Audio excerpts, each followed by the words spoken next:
Please subscribe to the Isle of Man TV archive channel. Thank you. It's hard to imagine that just 20 years ago, a practicing homosexual could be looking at life imprisonment. But now, with the help of local politicians, the gay community and the European Court of Human Rights, all Manx citizens now have the same rights. The road to today's landmark legislation began in October 92, when an Act of the Isle of Man Parliament legalised the age of consent for male homosexuality at 21. Then in 2001, the age was lowered to 18. Then in 2006, the age of consent was lowered to 16, paving the way for today's Civil Partnership Bill. But while the law has moved on, not all opinion on the island has gone with it. It's against the word of God and it should be rejected. Can you elaborate on that? Why? Well, because the Isle of Man government ties itself in with the Christian faith, and therefore they can't do that and pass legislation which is contrary to it. The bill's proposer says he has his own very personal reasons for changing the law. It was a very harsh, repressive regime for young people on the Isle of Man in particular at that time. And I well remember a number of suicides of young people who could no longer tolerate the stresses which had been put on them. And in fact, personally, I had to sit with two people for many, many hours to talk them out of suicide. So it really was a very dark period for the Isle of Man.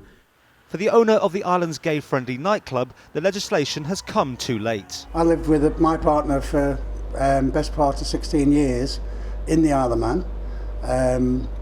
He passed away sadly 5 years ago, and major problems came around when it come to settling the house and the insurance, all of which we had many difficulties.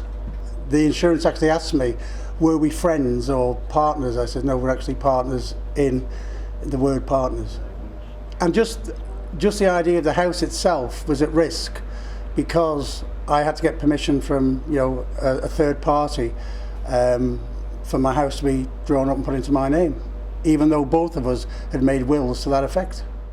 In the past, many gay people left the island for what was seen as a more tolerant life in the UK. I'm not saying it's easy now, but it's a lot easier than it was. There was, it was a lot harder when I was growing up.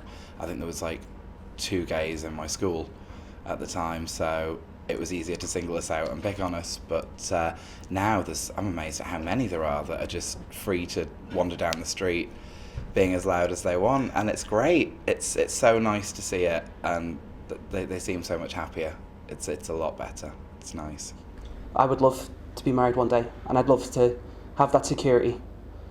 And I just want.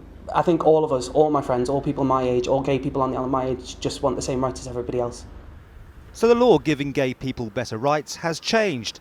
Those same gay people now hope they too can enjoy the kind of benefits common all over Europe for years.